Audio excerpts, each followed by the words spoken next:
যখন হয়, দে আর flowering 5 days early, 5 দিন আগেই তাদের হয়ে যাচ্ছে, যেটা 50 বছর আগে হতো না।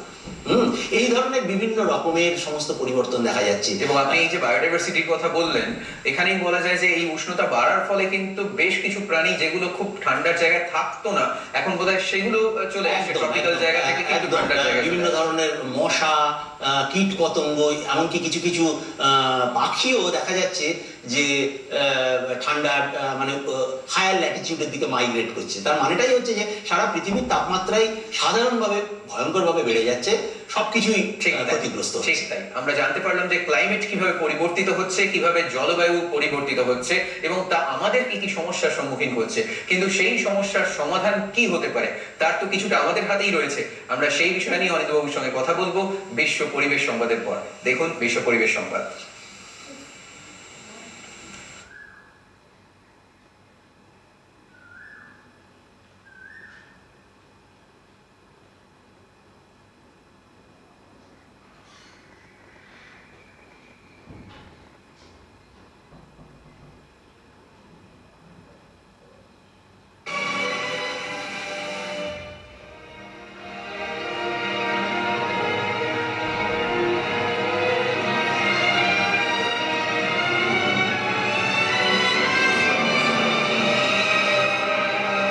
নমস্কার, আমি সুপর্ণা শুরু করছি বিশ্ব পরিবেশ সংবাদ।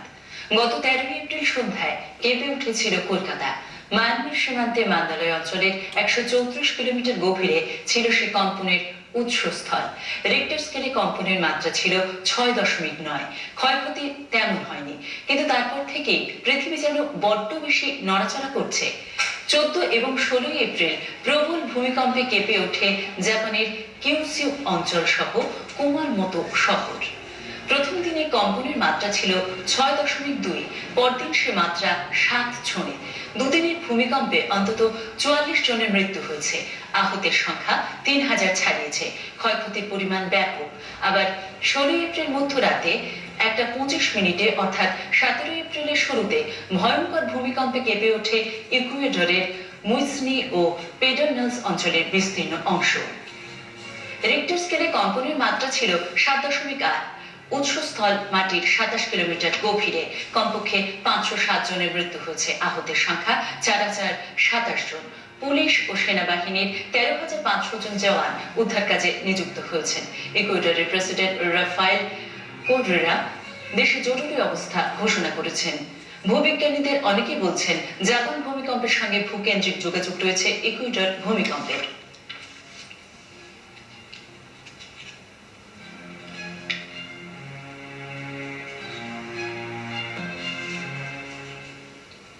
বিশ্ব প্রকৃতিতে সংরক্ষণের উদ্দেশ্যে সারা পৃথিবীর 197টি অঞ্চলকে বিশেষভাবে চিহ্নিত করেছে জাতিসংঘ। তার মধ্যে 7টি আমাদের দেশে অবস্থিত। বাকি 190টির মধ্যে 4টিকে আপনাদের সঙ্গে পরিচয় করাবো আজকের বিশ্ব পরিবেশ সংবাদে। প্রথমে গ্র্যান্ড টেটন ন্যাশনাল পার্ক, আমেরিকার জাতীয় উদ্যানগুলির মধ্যে একটি। এর আয়তন 1300 বর্গ কিলোমিটার। আমেরিকার উত্তর পশ্চিমে ওয়াইওমিং অঞ্চলে অবস্থিত। ইউনেস্কো চিহ্নিত ইয়েলোস্টোন ন্যাশনাল পার্কের অংশবিশেষ এটি। অনুমান করা হয় অন্তত 11,000 বছর আগে এই অঞ্চলের অস্তিত্ব ছিল। জ্যাকসন উপত্যকা ও মনোরম জ্যাকসন হ্রদ এই অঞ্চলের প্রাকৃতিক সৌন্দর্যকে নয়নাভিরাম করে তুলেছে। 1000 প্রজাতির সুউচ্চ বৃক্ষ, 12টি প্রজাতির স্তন্যপায়ী প্রাণী ও 300 বেশি প্রজাতির পাখি এখানে দেখতে পাওয়া যায়। মাছ ও সরীসৃপও এখানে বসবাস করে।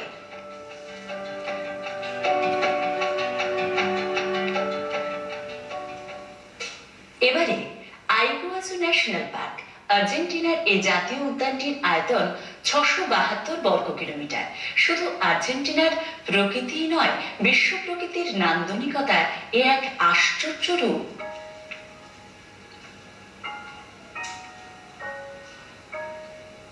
আইগুয়াজু জলপ্রপাতকে ঘিরে আছে উপক্রান্তীয় অরণ্য। প্রপাতের উচ্চতা কোথাও 80 মিটার তো কোথাও 2700 মিটার। 1984 সাল থেকে এটি ওয়ার্ল্ড হেরিটেজ সাইট। এখানকার জীববৈচিত্র্য চোখ চেয়ে দেখবার মতো। এখানে বিপন্নপ্রায় প্রজাতির জাগুয়ার, জাগুয়ারুন্ডি, দক্ষিণ আমেরিকান তাপির, তিরিকা, হার্পি ঈগল প্রভৃতি পশু পাখির দেখা মেলে। বিভিন্ন প্রজাতির প্রজাপতিও দেখতে পাওয়া যায় এখানে।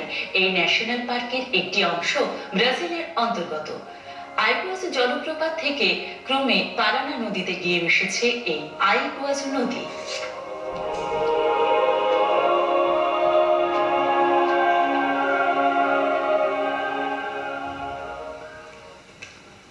লস গ্লেসিয়ার্স ন্যাশনাল পার্ক আর্জেন্টিনার সান্তা ক্রুজ প্রদেশের এই জাতীয় উদ্যানটির আয়তন প্রায় ৭,২৭০ বর্গ কিলোমিটার। আর্জেন্টিনার এটি দ্বিতীয় বৃহত্তম জাতীয় উদ্যান। ১৯৮০ সাল থেকে এটি ওয়ার্ল্ড হেরিটেজ সাইট। আন্দিজ পর্বতমালার মাথায় বরফের টোপরের মতো ৪৭টি সুবৃহৎ গ্লেশিয়ারের সমাহার রয়েছে এই উদ্যানে। ওই হিমবাহগুলি থেকে ১৩টি ধারা প্রবাহিত হয়ে আটলান্টিক মহাসাগরে গিয়ে মিশেছে। অ্যান্টার্কটিকা ও গ্রিনল্যান্ডের বাইরে এত বড় বরফ মুকুট আর দেখতে পাওয়া যায় না। পৃথিবীর অন্যান্য অংশে সমুদ্রতল থেকে অন্তত ৮,২০০ ফুট ওপর থেকে হিমবাহের অবস্থান দেখা গেলেও এই অঞ্চলে মাত্র ৪,৯০০ ফুট ওপর থেকে হিমবাহের উপস্থিতি লক্ষ্য করা যায়। লেক আর্জেন্টিনো ও লেক ভিনমা নামের দুটি সুবৃহৎ হ্রদ রয়েছে এই উদ্যানে, যাদের আয়তন যথাক্রমে ১৪৬৬ বর্গ কিলোমিটার ও ১১০০ বর্গ কিলোমিটার। অসংখ্য পশু পাখির আবাসস্থল এটি। হাজারো পাখির দেখা মিললেও ১০০ প্রজাতির পাখির স্বীকৃত বাসস্থান এই উপমেরু অঞ্চলের উদ্যানটি।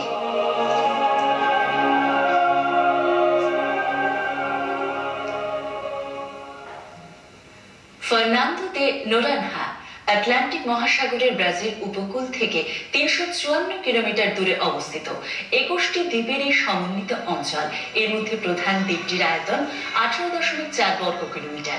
২০১২ সালের জনগণনায় দেখা যায় জনসংখ্যা ২,৭১৮ জন। ব্রাজিলের একটি বিশেষ পৌর সংস্থা এটির প্রশাসনিক দায়িত্বে। জাতিসংঘের পরিবেশ গবেষণায় দেখা যায় অন্তত ১৫টি প্রজাতির গাছ যা শুধুমাত্র এই অঞ্চলে দেখতে পাওয়া যায়। দি নোরানহা এলাইনিয়া ও দি নোরানহা ভিরিও এই দুই প্রজাতির পাখি শুধুমাত্র এই দ্বীপাঞ্চলে দেখতে পাওয়া যায়।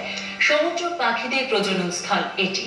আশপাশের সমুদ্রে কচ্ছপ, তিমি, ডলফিন ছাড়াও অসংখ্য সমুদ্র প্রাণীদের দেখতে পাওয়া যায়। অসংখ্য পশু পাখির কলকাকলিতে ভরে থাকা এই দ্বীপাঞ্চল যেমন মনোরম তেমনি নয়নাভিরাম। তাই প্রকৃতির নিবিড় সান্নিধ্য পেতে অসংখ্য মানুষ সারা বছর ছুটে আসেন এই দ্বীপাঞ্চলে।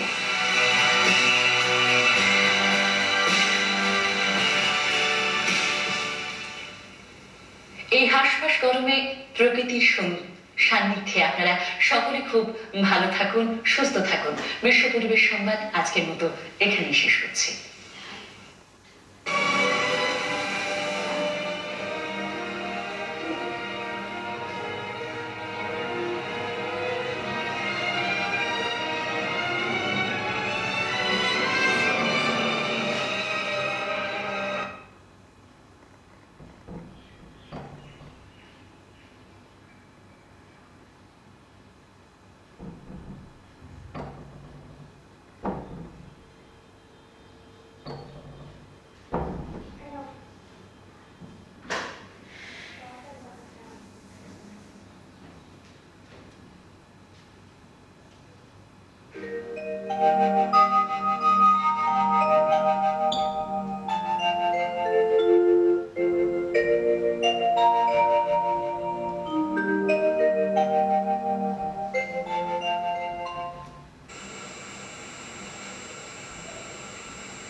বিশ্ব পরিবেশ সংবাদের পর আমরা আবার ফিরে এলাম আমাদের আলোচনায়, অর্থাৎ ভূ ঐতিহ্য সংরক্ষণ বা ন্যাচারাল হেরিটেজের কনজারভেশন। অনিন্দ্যবাবুর কাছে জানতে চাইবো যে অনিন্দ্যবাবু, ক্লাইমেট চেঞ্জের কথা আপনি বললেন, তো আমাদের যে ভূমণ্ডলের একটা অন্যতম বোধহয় কম্পোনেন্ট বা প্রধান উপাদান আমরা বলতে পারি, সেটা হচ্ছে মৃত্তিকা বা সয়েল। এই সয়েলের আজকে কি অবস্থা? কতটা সয়েল ইরোডেড হচ্ছে, মানে ভূমি ক্ষয় হচ্ছে, আপনার কি মনে হয়? একটা গবেষণায় দেখা গেছে যে ইন্ডাস্ট্রিয়াল রেভলিউশনের পর থেকে আজ অব্দি বিজ্ঞানীরা একটা মোটামুটি অনুমান লাগিয়েছেন যে ইন্ডাস্ট্রিয়াল রেভলিউশনের আগে এবং ইন্ডাস্ট্রিয়াল রেভলিউশনের পরে যে ভূমিক্ষয় বহু বহু গুণে বেড়ে গেছে। আচ্ছা, এবং আনপ্রেসিডেন্টেড, মানে পৃথিবীর ইতিহাসে সেই ভূমিক্ষয়ের এতটা কখনো দেখা যায়নি। এবং তার দুটো কারণ মূলত, একটা হচ্ছে যে এগ্রিকালচার প্র্যাকটিস অনেক বেড়ে গেছে। 2 নম্বর যেটা হয়েছে সেটা হচ্ছে নির্বিচারে বন জঙ্গল কেটে সাফ করে দেয়া, এবং যার ফলে ন্যাচারালি গাছের একটা কাজই হচ্ছে যে ভূমিক্ষয়টাকে রোধ করা শিকড় বাকড় দিয়ে। সেইটা যে যখন আপনার জঙ্গল থাকছে না, ন্যাচারালি প্রচুর পরিমাণে মাটি ইরোডেড হয়ে সেই জায়গা থেকে চলে যাচ্ছে।